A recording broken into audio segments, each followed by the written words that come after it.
Look at this view. It's pretty shit. What you might call chicken strips. Is that a piece of wood?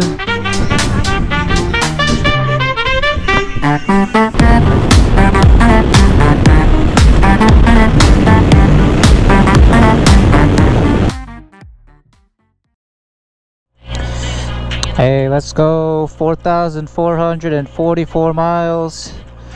Oh my god, it's so dusty. Okay, I'm gonna go wipe that off later, but damn, let's go. Oh man, the weather is so nice today. It's my daily routine of going for a ride after work. It's kind of nice working a super early morning shift from 2 a.m. to 10:30 a.m. because I have so much daylight to ride around in.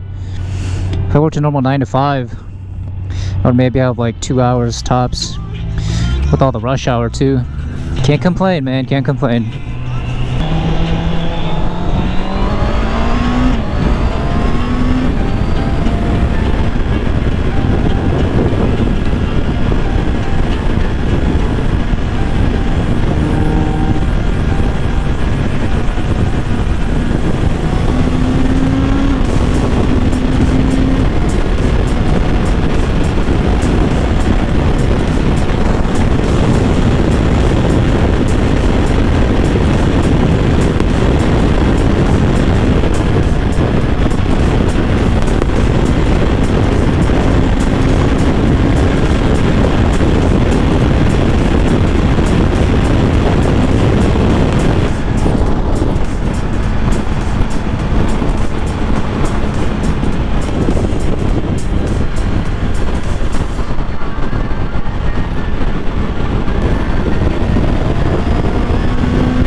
Here's the bottleneck.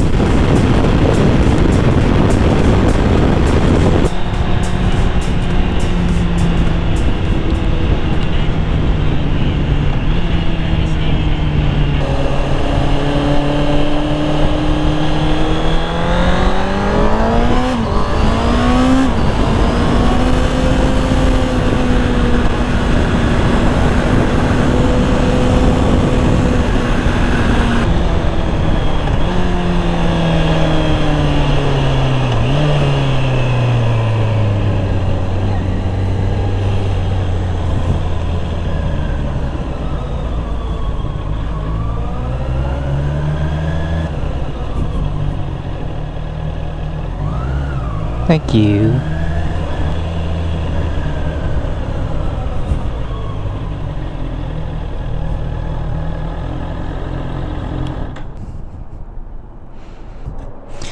Look at this view. It's pretty shit unless you look all the way over there on that side. Anyway. CBR650R. C2024 with the... Let me show you guys the E-clutch. Ignore the bug splatter here. It's the E-clutch, this little ugly thing that's sticking out over here. I bought this bike brand new.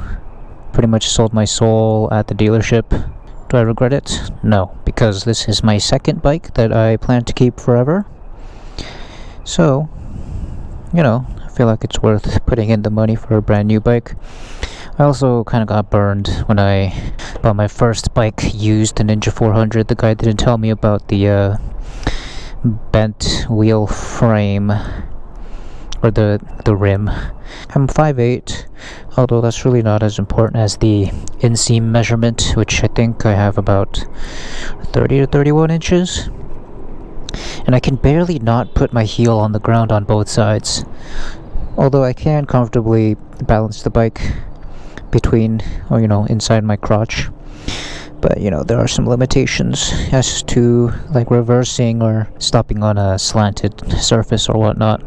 The one thing I don't like about this bike, well, two things. One is the E-clutch doesn't like burning the clutch at all. So when you're trying to go from a stop, it pretty much bogs down the engine, and it sounds terrible. It's just kind of like chugs along until it kind of finally engages the clutch all the way. I mean, I'm sure it'll help with the lifespan of the clutch, but it just doesn't feel great when you're trying to, you know, pin the throttle and then kind of launch yourself.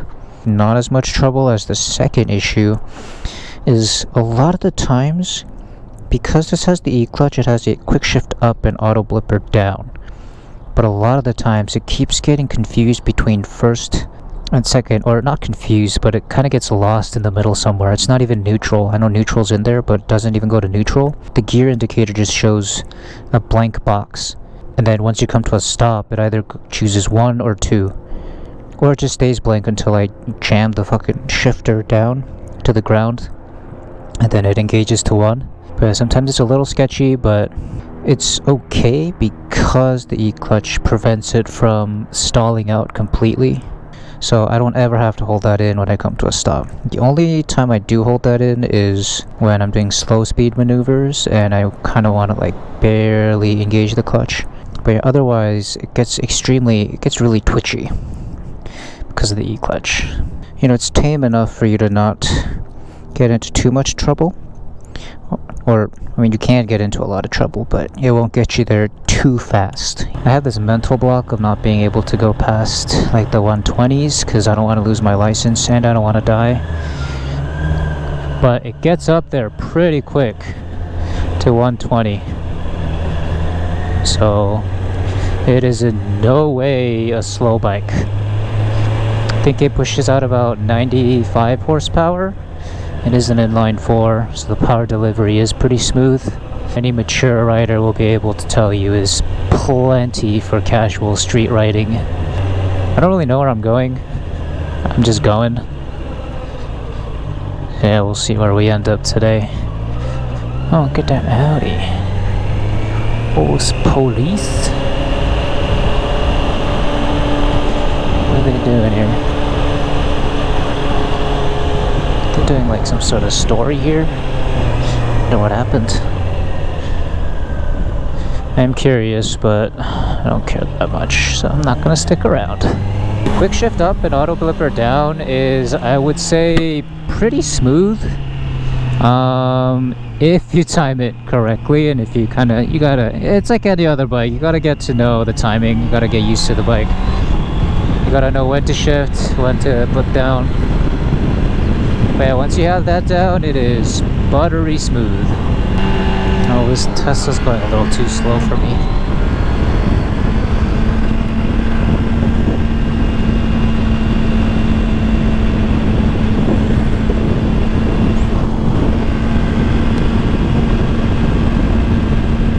I won't lie, I am a casual rider. I don't really go to like the canyons or twisties much, so I do have what you might call chicken strips. Chicken strips?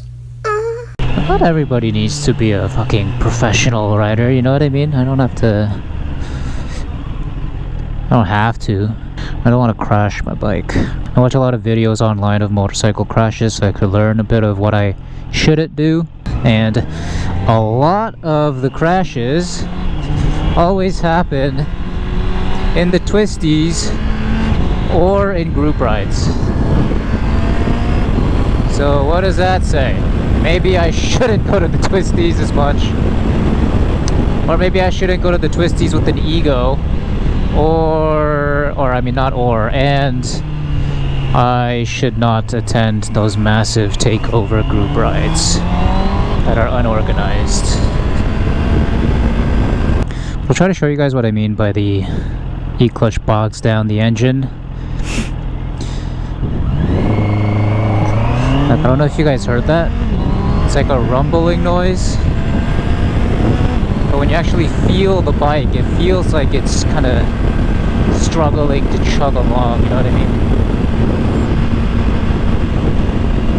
Up until like when I start on a slow, reasonable pace, it doesn't do that.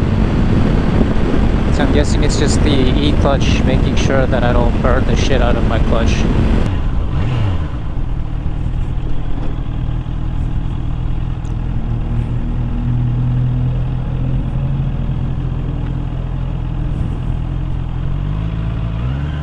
She's looking at me like I'm gonna run her over.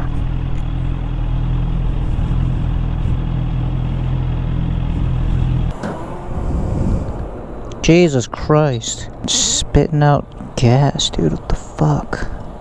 I'm getting gas all over my bike today. Fantastic. I'm gonna take a piss. Look at the chicken strips.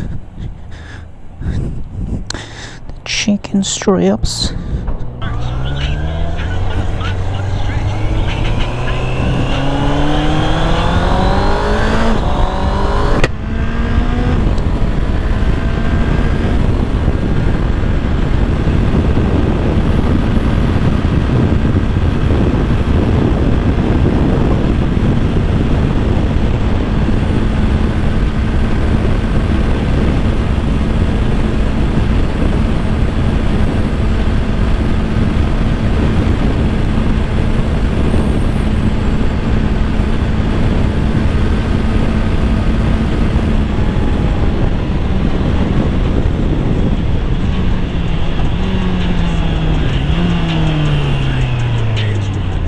Is that a piece of wood?